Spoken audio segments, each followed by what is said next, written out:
Dear friends, अगर आप macOS 12 में सफारी के डिफ़ॉल्ट यूज़र इंटरफेस से खुश नहीं हैं, तो इस वीडियो में हम आपको बताएंगे कि कैसे आप कॉम्पैक्ट से सेपरेट लेआउट में स्विच करके अपने सफारी वेब ब्राउज़र के यूज़र इंटरफेस को पहले जैसा कर सकते हैं।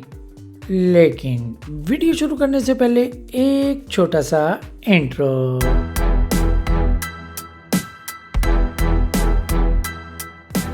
Hello friends and welcome back to MZ learning. Dear friends, macOS 12 में जब आप सफारी वेब ब्राउज़र में दो या दो से ज़्यादा टैब्स को ओपन करेंगे तो आपको कुछ इस तरह का लेआउट देखने को मिलेगा, जिसमें सफारी की एड्रेस बार और टैब बार आपस में मर्ज होंगी। लेकिन अगर आपको ये लेआउट पसंद नहीं आता तो डोंट वरी, आप इस लेआउट को इजीली चेंज कर सकते हैं।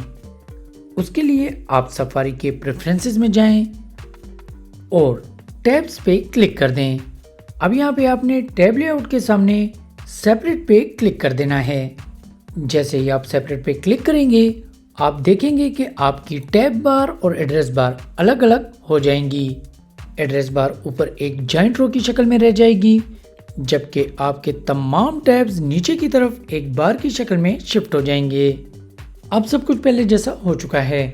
तो फ्रेंड्स, इस तरह आप macOS 12 में सफारी वेब ब्राउज़र के टैब लेआउट को अपनी नीड के मुताबिक चेंज कर सकते हैं। उम्मीद है दोस्तों आपको इस वीडियो से कुछ मदद मिली होगी। अगर वीडियो अच्छी लगी हो तो please hit the like button and consider to subscribe my channel. और मैं आपसे मिलूंगा बहुत जल्द macOS से रिलेटेड एक नई वीडियो और नए टॉपिक के साथ। तब तक के लिए इजाज़त दीजिए, खुश रहिए और MZ लर्निंग देखते रहिए। Thank you so much for watching. Have a nice day.